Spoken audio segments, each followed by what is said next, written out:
ચાલો કોઈ પણ વિલંબ વગર સીધા જ આજના આ રસપ્રદ વિશ્લેષણમાં ડૂબકી લગાવીએ. આજે આપણે એક એવી ઐતિહાસિક અને આધ્યાત્મિક સફર ખેડવાના છીએ જેનો પાયો માનવ કલ્યાણ અને શાંતિ પર રચાયેલો છે. આજના આ સોર્સ મટીરિયલના આધારે આપણે જૈન ધર્મના 24મા તીર્થંકર મહાવીર સ્વામીના જીવન વિશે વાત કરીશું. તેઓ માત્ર એક ઐતિહાસિક પુરુષ ન હતા, પરંતુ અહિંસા, સંયમ, પ્રેમ અને કરુણાના જીવંત પ્રતીક હતા. જ્યારે આપણે તેમના જીવનની સફર પર નજર કરીએ છીએ ને, ત્યારે સમજાય છે કે કેવી રીતે એક સામાન્ય વ્યક્તિ પોતાના અકલ્પનીય ત્યાગ અને તપસ્યાથી મહાવીર બની શકે છે. આપણી આ ચર્ચા મુખ્યત્વે 5 ભાગમાં વહેંચાયેલી છે.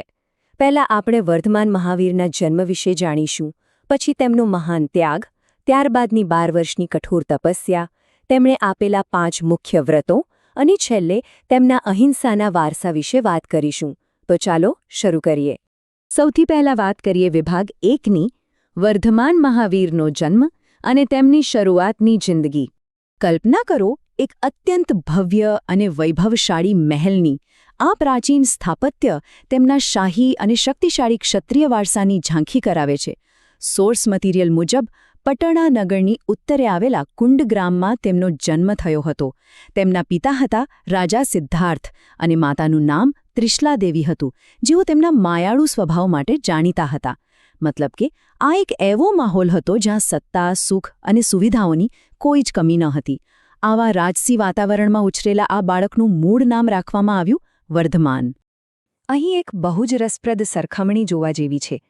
એક તરફ વર્ધમાનના અત્યંત ગાઢ સાંસારિક સંબંધો હતા. તેઓ યશોદાના પતિ હતા અને પ્રિયદર્શિની નામની એક દીકરીના પિતા હતા. આ એકદમ સંપૂર્ણ, સુખી અને સામાન્ય રાજવી જીવન હતું. પણ બીજી તરફ તેમની સાચી ઓળખ કંઈક અલગ જ આકાર લઈ રહી હતી. આ એ જ સામાન્ય દુનિયા હતી જેને તેઓ બહુ જલ્દી, હંમેશા માટે પાછળ છોડી દેવાના હતા. હવે અહીં એક બહુ જ મોટો પ્રશ્ન થાય. આખરે એવું તે શું બન્યું હશે જે એક શક્તિશાળી રાજકુમારને પોતાનો હસતો રમતો પરિવાર, પત્ની, પુત્રી અને આટલું વિશાળ રાજપાટ અચાનક જ છોડી દેવા માટે મજબૂર કરે? આ પ્રશ્નનો જવાબ તેમના જીવનના સૌથી મોટા વળાંકમાં છુપાયેલો છે. અને આ વળાંક એટલે આપણો વિભાગ 2, મહાન ત્યાગ. 30 વર્ષની ઉંમરે લીધેલો એક ઐતિહાસિક નિર્ણય. જરા આ ટાઈમલાઈન પર નજર કરો અને વિચારો. 30 વર્ષની ઉંમર સુધી એકદમ વૈભવી જીવન જીવ્યા પછી એક ક્ષણ એવી આવી જ્યારે વર્ધમાને નક્કી કર્યું કે બસ, હવે સત્ય અને જ્ઞાનની શોધ કરવાનો સમય આવી ગયો છે.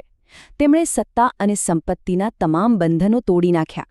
કુંડગ્રામમાં જન્મથી લઈને બરાબર 30 વર્ષની ઉંમરે પરિવારનો સંપૂર્ણ ત્યાગ, અને ત્યારબાદ શરૂ થયો સળંગ 12 વર્ષની કઠોર તપસ્યાનો સમયગાળો. આ કોઈ સામાન્ય વ્યક્તિનું ગજુ નથી. આ એક એવા સાધકની કથા છે જેણે ભૌતિક સુખોને બાજુ પર મૂકીને આધ્યાત્મિક શિખરો સર કરવાનો અડગ સંકલ્પ કર્યો હતો. આ જ સંકલ્પ આપણને લઈ જાય છે વિભાગ 3 તરફ, 12 વર્ષની કઠોર તપસ્યાનો માર્ગ. ઘરની સુખ સાહેબી છોડ્યા પછી તેમણે જ્ઞાન પ્રાપ્તિ માટે જે સંઘર્ષ કર્યો ને, તે ખરેખર માનવીય કલ્પનાની બહારની વાત છે. ધ્યાનમાં મગ્ન આ શાંત આકૃતિએ બતાવે છે કે બહાર ભલે ગમે તેવી ભયંકર શારીરિક યાતનાઓ કે ઋતુઓના પ્રહાર હોય, પરંતુ અંદર એક અદ્ભુત શાંતિ અને સ્થિરતા છવાયેલી હતી. આ 12 વર્ષ દરમિયાન તેમણે પોતાના શરીર અને મન પર સંપૂર્ણ એટલે કે 100% કાબૂ મેળવી લીધો, અને આ જ એક કઠોર તપ હતું જેણે વર્ધમાનને જ્ઞાની બનાવ્યા. હવે જોઈએ વિભાગ 4, 5 મુખ્ય વ્રતો. એક એવો ઉપદેશ જેણે દુનિયાને નવી દિશા બતાવી. આટલી લાંબી અને કઠિન તપસ્યાના અંતે તેમણે જે અમૂલ્ય જ્ઞાન પ્રાપ્ત કર્યું, તે માત્ર પોતાના પૂરતું સીમિત ન રાખ્યું, તે સમગ્ર માનવજાતના કલ્યાણ માટે હતું. તેમણે 5 વ્રતો આપ્યા જે તેમના ઉપદેશનો પાયો છે. પહેલું, સત્ય. બીજું, અહિંસા એટલે કે મન, વચન કે કર્મથી કોઈને પણ જરા સરખું નુકસાન ન પહોંચાડવું. ત્રીજું છે અસ્તે, જેનો સરળ અર્થ છે ક્યારેય ચોરી ન કરવી. ચોથું, બ્રહ્મચર્ય. અને પાંચમું છે અપરિગ્રહ એટલે કે બિનજરૂરી વસ્તુઓ કે સંપત્તિનો સંગ્રહ ન કરવો. જરા વિચારો, આ માત્ર નિયમો નથી, પણ સંયમ અને સદાચારથી ભરેલું શુદ્ધ જીવન જીવવાની ચાવી છે. અને હા, આ સિદ્ધાંતો આજના આધુનિક સમયમાં પણ એટલા જ સચોટ છે. અને આના પરથી જ આવે છે આપણો છેલ્લો પડાવ વિભાગ 5 અહિંસાનો વારસો અને 24મા તીર્થંકરનો ઉપદેશ. તેમના આ ઉપદેશોએ આખી દુનિયામાં એક નવો જ પ્રકાશ પાથર્યો. કમાલની વાત એ છે કે તેમણે માત્ર ઉપદેશ ના આપ્યો, પણ પોતે એવું જ સાદું અને પવિત્ર જીવન જીવીને ઉદાહરણ પૂરું પાડ્યું. અહીં આપણે એક બહુ જ મહત્વનો શબ્દ સમજવો રહ્યો: તીર્થંકર. તીર્થંકર એટલે એક એવા મહાન આધ્યાત્મિક ગુરુ જેઓ લોકોને સંસાર સાગર પાર કરવાનો સાચો માર્ગ બતાવે છે. અને મહાવીર સ્વામી જૈન પરંપરામાં 24મા તીર્થંકર તરીકે પૂજનીય બન્યા. અહિંસાનો સંદેશ ગામે ગામ ફેલાવીને તેમણે સાબિત કરી દીધું કે સાચી તાકાત અને સત્તા કોઈ ઘાતક શસ્ત્રોમાં નહીં, પરંતુ માત્ર ને માત્ર પ્રેમ અને કરુણામાં છે.